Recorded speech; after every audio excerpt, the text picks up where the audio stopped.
Okay, hi, my name's Sam, my pronouns are they, them, and welcome back to my office. Today I'm just going to be doing my September wrap-up. I won't be doing a TBR for October because my last video was actually a spooky season TBR. So I'm going to kind of go off of that TBR for October and November. And squeeze in whatever other books that I feel like I may need after being traumatized with horror. So let's kind of talk about what I read for September. So I did read 10 books in September, and I definitely did my goal of getting a lot more physical reading done. So I would say that was a pretty big success. So the first book that I finished was actually an audiobook, but I loved it so much that I picked it up physically because I was obsessed with it. And it was Book Lovers by Emily Henry. So I have read People We Meet on Vacation, and I have read her other one. I don't remember what it was called. I thought they were both mediocre. I didn't really love either of them. And I almost didn't pick this up because I didn't like her other two. But I kind of went with the theory of third time's a charm. If I don't like her third book, then I just won't pick her up anymore. And oh boy, was this 5 stars. I loved everything about this. This was everything I could have asked for. So this is about Nora. She's a literary agent in New York, and she's really cutthroat, really rough around the edges, amazing at her job, but she's all about the Hallmark movie trope of like women going to small towns for something that they need to do and finding someone in that small town that they fall in love with, and then they give up their entire career for like a slow life on the country, and how she is always like the evil kind of girlfriend who gets left behind because she's too cutthroat and too serious about her career. She meets a book editor named Charlie in the city, like 2 years prior.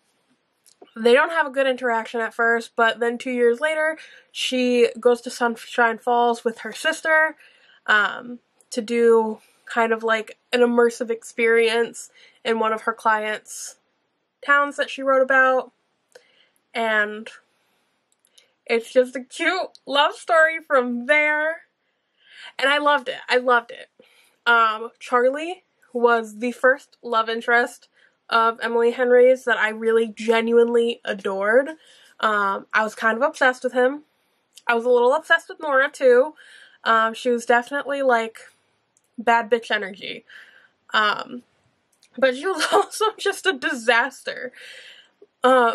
But she had so much love and compassion in her, and look, I know that everyone loves Emily Henry books. I don't think that generally speaking I really love her, or I really love her writing. But there's something about Charlie and Nora that really just hit the nail on the head for me. It was exactly what I wanted. 100% exactly what I wanted. So totally worth it in every single capacity. And from now on, I think I'll be a little bit more picky with the Emily Henry books that I pick up. But I will read her again. So this was a win for all of us, I guess. So the second book that I finished was actually The Rose and the Dagger by Renée Ahdieh. So I finished this series, this duology. And I read it physically, and I listened to the audiobook. And I thought it was fine. I definitely got a better understanding of the romance in the second book. My biggest issue with the first book in this series was that I really like the main character, Shahrazad, but I did not see the romance from her and the main love interest. Like, I didn't at all. And I think that it was much better in this. Ultimately, like, I thought it was fine. I thought it was fine. I thought that there were definitely a couple characters where like you were playing a guessing game of do I trust them or do I not? What's really going on with them? And it was really kind of odd and unsettling. Overall, I think I would give this just a 3-star. I think this series overall was a 3-star. I thought it was fun. I had never read a retelling of 1001 Nights. I'd never read the actual story of it. So my best point of this book is the main character. I loved Sharzad. I loved her. I thought that she was fun and well-rounded and awesome. Everything else I thought was just fine. But like the way that Renée Ahdieh can build a main character was really impressive. So I enjoyed it. I thought it was fine. The next one that I finished was actually Delilah Green Doesn't Care by Ashley Herring Blake. Let's just say I loved this. I loved this so much. I'm probably gonna give it like a 4-star. I didn't think that it was like particularly sexy or anything, but I thought it was cute. Like it gave off like Hallmark vibes, honestly, which I really wanted. That's what I wanted. I wanted Hallmark vibes. I did not mind the single parent trope in there. I think that I'm okay with single parent when they are single parent to teenagers. I think that's kind of where I'm at, because you bring in like toddlers and like actual children and it's just not the vibe. And I think that the kid in this book was like a preteen. I think she was a preteen. It made it better for me. Honestly, the main character and her daughter kind of reminded me of me and my mom at that age, where it's just like, Jesus Christ, what do I do with this little ball of feelings? So, I mean, I thought it was cute. I thought that their romance was really cute. I think that the way that the romance started wasn't my favorite. So the way that they meet, Astrid is Delilah's stepsister's best friend. They've known each other for many, many, many years. And everyone called Delilah like the ghost of whatever mansion. Delilah was a stepdaughter who was left after her father passed and widowed Astrid's mother. And Astrid's mother kept Delilah and took care of her, but there wasn't a lot of emotional intimacy or anything like that. So there's a lot of resentment and family dynamics going on there. But Delilah comes back to Brighton Falls to photograph Astrid's wedding. And when she initially flies in, she goes down to like the only bar in town for a drink. And she looks so completely different after like 12 years of being in New York City as a photographer and artist, that Astrid does not recognize her and goes to hit on her at the bar. Oh, no, her name's not Astrid. Astrid's the sister. Oh god, Claire. Her name is Claire. So Claire goes up to Delilah at the bar and tries to hit on her. And shenanigans unfold from there. So they're a cute couple. There was definitely like a moment where they tried to spin it as like I bet that I can get Claire to have sex with me before your wedding. They tried to like dip that in a little bit, and I don't think that that was necessary to the story in any capacity. Like, I understand that it comes around full circle and like it starts to cause problems at the end, but like I feel like they had enough problems at the end that did not need an extra problem, honestly. But I really liked them. I liked their romance. I liked the way that it ended. I mean, honestly, now that I'm thinking about it, if you read Book Lovers by Emily Henry, you honestly might like Delilah Green Doesn't Care, because they kind of end in vaguely similar vibes. And if you know the ending of this one, you'll understand. So I really liked it. Obviously, I didn't like it as much as I liked Book Lovers, but also, can we just look at how pretty they are together? Beautiful. This is Sapphic. Delilah is a full-blown lesbian, and Claire is... Oh god, I don't remember if Claire is bisexual or pansexual. I think they labeled her as bisexual. But Delilah Green doesn't care, definitely focuses on a very cute romance in a small town, and very interesting family ties for Delilah. You know, it's kind of a toss-up in the air of who's the most toxic. You won't know until the end. But I liked the way that they wrapped up family ties. I liked the way that they wrapped up the romance. Overall, I enjoyed this, and I would be happy to read another sapphic romance by Ashley Herring Blake. Okay, so after that, I read House of Salt and Sorrows by Erin A. Craig. I read that as an audio. I liked it. I think that I'm gonna give it like a 3.5 to a 4 star. So let's cut it even at a 3.75. So this is about this family who lives on an island, and I think there are, what, like 7 daughters? Everyone thinks they're cursed, basically, because they all just keep dying.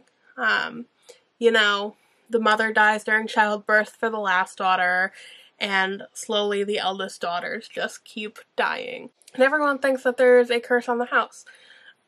There is kind of a curse on the house, but it's definitely like, it gives off kind of gothic vibes, where you're just kind of trying to figure out like what is going on here. Like, is this something magic? Is this something not? Who are we trusting? Who are we working with? You know, all of those kind of vibes. It's ultimately, I think it's labeled as horror most of the time, and I don't see it as horror. Maybe like YA horror, but I'm not really well-rounded enough in YA horror to validate whether that's a good description of it or not. It's definitely got gothic vibes, but I think horror elements of it are honestly taken away from the involvement of, you know, other aspects of the story.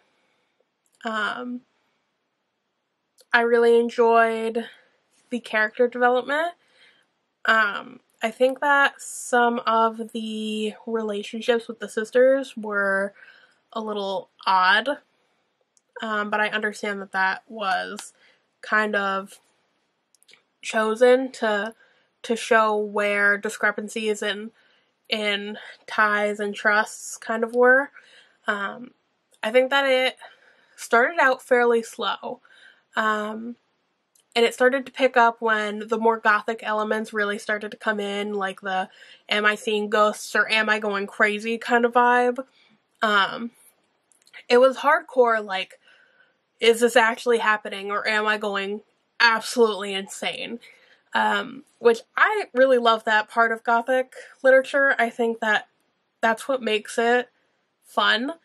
And to figure out, like, I like now the way they do it, where it's like, you honestly have no idea if it's supernatural, if it has something to do with the gods, or if you're just going crazy. You had no idea. And it was good. I liked it. That's all I have to say about that. So after that one, I read Miss Peregrine's Home for Peculiar Children. Okay. So I'm honestly gonna give this like a 2 star. And the only reason that I'm rating this at all, because obviously I'm not the target audience. I am 23 years old. I am not the target audience for like a middle grade book. The only reason that I am willing to give this a rating at all is because I put off reading this even when I was the target audience because I didn't think that I would like it. And you know what? Kid me was right. I didn't like it. That's the only reason that I'm even willing to talk about it at all, is because, like, adult me has validated, like, young me's thoughts on this. I knew I wouldn't like it. I don't know why. You know what? I know why I read it, because there was nothing else for me to read from my library for audiobooks, and I just wanted something to listen to while I was at work. So I didn't like it. I knew I wouldn't like it. I've known that I wouldn't like it for many, many, many years. So this is my own fault. I dug my own grave. Whatever. So after Miss Peregrine's, I read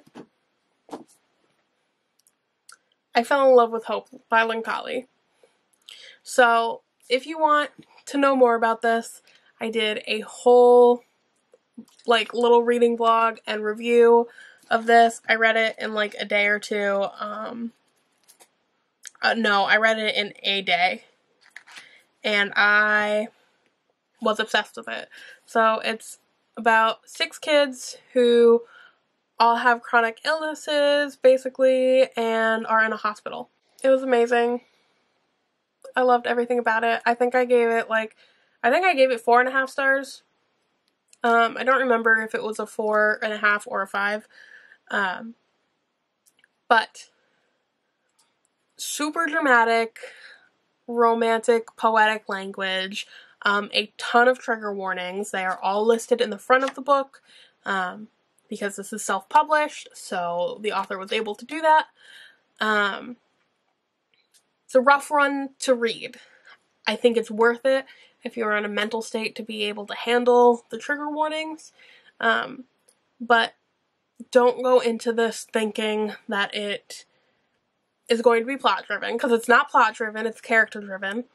That it's not going to be lengthy. It's very lengthy. It's very wordy. In the best way possible. I loved it. And if it's not going to be heartbreaking, like, this destroyed me a little bit. This one hurt. A lot. I think it's worth it, but it hurt. So, after I had to go through the emotional turmoil of I Fell in Love with Hope, I finally picked up Under the Whispering Door by TJ Klune. 5 stars. 5 stars. I loved this.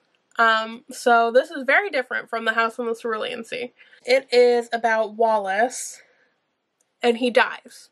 His Reaper comes and gets him at his funeral and brings him to Hugo and his tea shop, which is like a wayward station, after you die. So you have to kind of come to accept the fact that you are dead and choose actively to pass on. So Wallace is a big-time lawyer. He's a bad person. He has basically no heart. He's a very, like, stereotypical lawyer character type at that point. And after he's dead, he kind of starts to learn compassion and understanding, and he, despite being dead, learns a lot about humanity. So I loved it. I love TJ Klune because he does fantasy in a very realistic way. Like, there are fantastical elements, but honestly, you're just kind of following, like, a real life story. And I love it. It's the feel good, it's everything. I sobbed at the very end. There are amazing family ties. There's amazing life lessons to be learned, following Wallace along and his humanity, and you know, all of that. It was just amazing. Wallace is bisexual, Hugo is gay, Wallace is Reaper. I can't remember her name right now, but she is badass. I think she listens to German metal while she's working in the back of the tea shop. And I'm just like, you are chaotic good. So if you're looking for a comfort read, TJ Klune is your author. I promise. Loved it. So after I finished Under the Whispering Door, I actually read The Starless Sea by Erin Morgenstern on audio. So this is one that I enjoyed. I'm going to give it a 3.5 with a to be continued at the end of that rating. So I read this as an audiobook. I think I have to read it physically. Honestly, I really do. I don't think that I got to appreciate the language and the beauty behind it to its full extent. I don't think that I got the chance to take my time with it and really work through it. And I think that I lost a lot in the audiobook reading experience personally. I know that I love Erin Morgenstern. I loved The Night Circus. The Night Circus was like my introduction to those long, poetic, beautiful writing style. Like, and I fell in love with it at like the age of 17. So, The Starless Sea, I know there are some varying opinions on it, and I'm kind of gonna hold my opinion on it until I get the chance to read it physically, because I don't want to do the book a disservice. I didn't have a problem with the audiobook narrator in any capacity. I thought that it was fine. I thought that the audiobook experience, there was nothing wrong with it. But when you get to those books that have like those really poetic, rambling kind of styles with the really deep description, I really don't digest that well as an audiobook. Audiobooks for me are better for things like Book Lovers by Emily Henry, where it's easier to follow because the language is not so roaming. I'm not an audio-driven person. I'm a very visual person. So 3.5 stars for now. To be continued. The final book that I got to finish this month was actually Bravely by Maggie Stiefvater. I read that as an ebook, actually. I'm gonna say that I'm giving it like a 4.5 stars. I want to say right now that I am very biased. Brave is absolutely my favorite Disney movie. Merida is my favorite princess. I love princesses, but Merida is my all-time favorite. So Bravely is a continuation of Brave, which I really liked because it wasn't like a retelling or anything. It was kind of what happens after Merida goes through what she's been through. And it's kind of this concept of there are some people who see magic and are drawn to it, and there are some people that magic are drawn to them. And Merida is one of those people that magic is drawn to. So the Kaliich is a god of kind of life, and I forget the name of the god of ruin, but he's a really main character. And he's pretty fantastic. Faradach. His name is Faradach. So they have kind of made their way over to Merida and her neck of the woods. They have decided that Dunbroch has been stuck in its way for too long, and the god of ruin needs to come and tear it all down and bring ruin upon it, because it is stagnant. Everyone in the castle is stagnant and unchanging despite years of being able to change and despite big events occurring to incite change that they still chose to refuse to change for. But the Kaliich loves the family so much that she is willing to make a deal and basically provide a miracle for Merida. And she gives Merida 1 year to change each person in the family Dunbroch. And if each person has changed, then it saves them. And if they do not change, then the god of ruin is able to come in, tear them down. And Merida has to continuously show the change that is occurring within her family throughout the year, and the God of Ruin has to come and demonstrate how his ruin has taken place and what has happened to those people afterwards throughout the year as well. So they come to an understanding of each other, and she comes to an understanding with all of her family. And I loved it. I thought it was such a good continuation of Merida's story. I haven't read a Maggie Stiefvater book in a very, very long time. I would say that I'm giving this book such a high rating because I love Merida. And I think that she did a really good job replicating her personality and like pushing that forward in a way that was very believable and really awesome. So I really liked it, and I'm gonna buy a physical copy of it because let's be honest here, it was beautiful. And you know, I'm just a sucker for the story. I'm just a sucker for Brave as a whole. It makes me want to go watch the movie again. But yeah, so there's my wrap up for September. I actually only got through 9 books. I accidentally wrote Miss Peregrine's down twice, but I'm still going to call this a fairly successful reading month. You know, I did a lot of focusing on physical reading, which I don't think that I got as much done, but I think that the way that I took in those stories worked better for me. So I'm going to try and continue on with that physical reading cycle for the next couple months, especially because pretty much every single book that I'll be reading for my Spooky TBR is physical. So this was super fun. Also, can we just acknowledge my little hat that I made myself?